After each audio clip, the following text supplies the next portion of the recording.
What's up, y'all? Welcome back. Today I'm going to show you how I make my Calabama style chili. Come on, let's cook.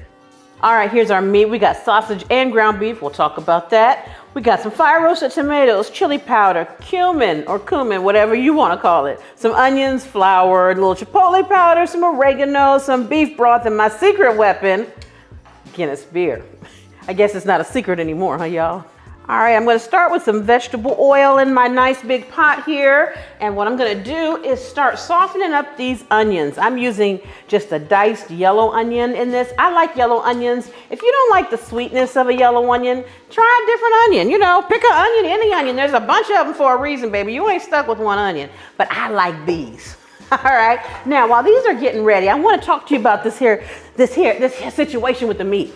I really love using ground beef and ground sausage when I make my chili because the combination of the two just makes for quite the marriage, quite the relationship. You know what I mean? The chili has a richer flavor and it makes me happy every time I do it. Now, we're going to put this Guinness beer in here later, but this is the secret. I probably shouldn't be telling y'all, right? But I'm telling you, you want a mean pot of chili, Guinness beer. And if you can't find Guinness, you just want a really nice, thick, full-bodied beer. Nothing light, okay? Like Corona's nice to drink, but honestly, it ain't good to make chili with. So that's just a little tip from me to you.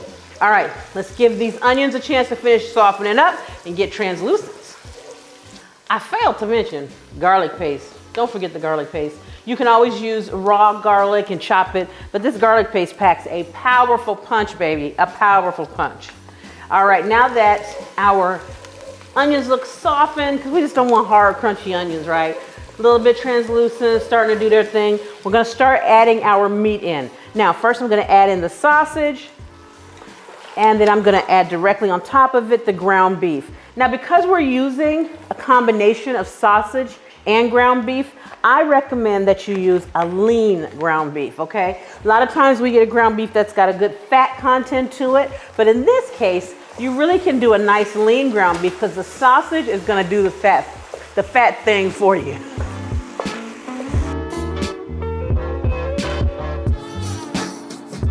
All right, now that our ground beef and ground sausage are done and looking delicious, I might add, we're gonna add some flour. I'm starting with about 3/4 cups here of flour. And I do this because I like good, thick chili.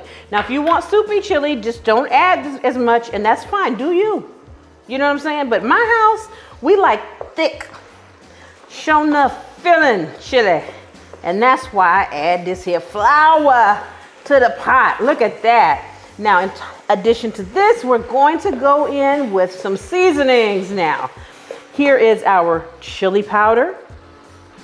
Yep, and you think, oh my God, that's a lot. Yeah, because we're making our own pot. We don't have a little package. And cumin,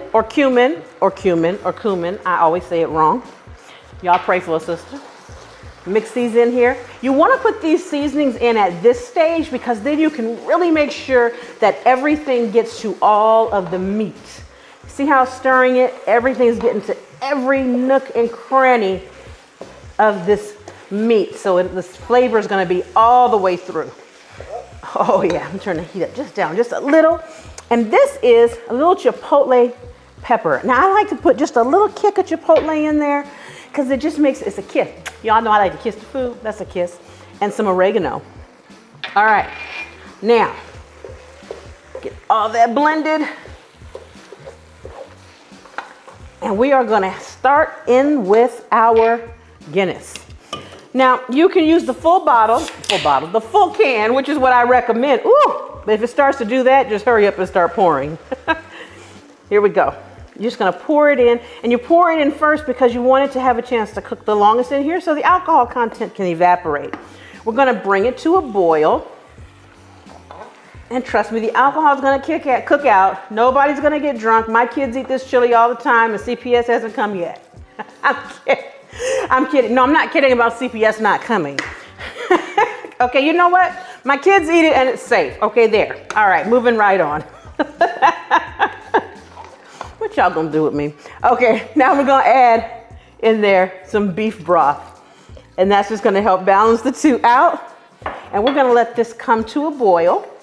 Okay, a nice boil so the alcohol content can boil out and so those flavors can melt together. And then I'm gonna add these fire roasted tomatoes. Now, let's address the elephant in the room, beans. You're thinking, where are the beans? Where are the beans? If you like beans in your chili, this would be the time to add them. I don't like beans in my chili. My family doesn't like beans in our chili. Thus, I have a beanless chili. But no judgment, baby. Beans, you want beans? Pop you some beans in there. It'll probably be good. And your family will say, ooh, especially the beans are good. And that's all that matters. All right, let's let this come to a boil. Add the tomatoes and keep on our way.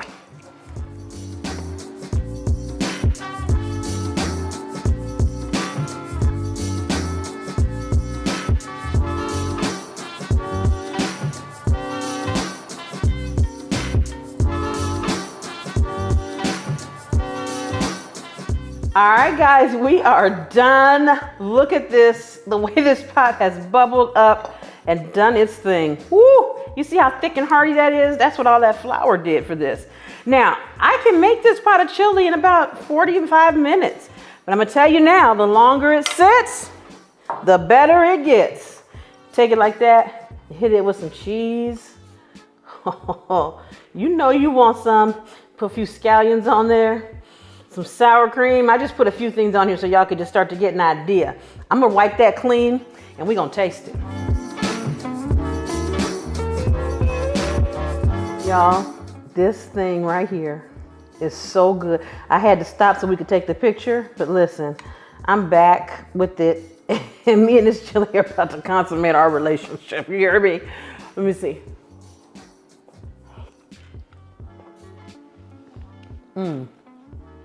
Oh. Every time I make this chili, I like it more than the time before. What I love is it's not too spicy. The chili powder gives it some heat, but it's just perfect, and so does that chipotle. But if you say, oh, I want it hot, just add some cayenne to it. And here's the deal. Like I said, it takes me about 45 minutes to make this bowl, but the longer you let it sit, the better this baby gets. Oh my God. All right. Ooh. I got to get into this. Thank you so much for joining me today. Be sure you like, comment, and subscribe. Tell us what you think. And check out my other videos. You know, I have a whole playlist on here of stuff, I'm telling you. And it's all quick, easy stuff like this. I wouldn't fool you. All right, guys, I'll see you next time. Happy cooking. Bye-bye.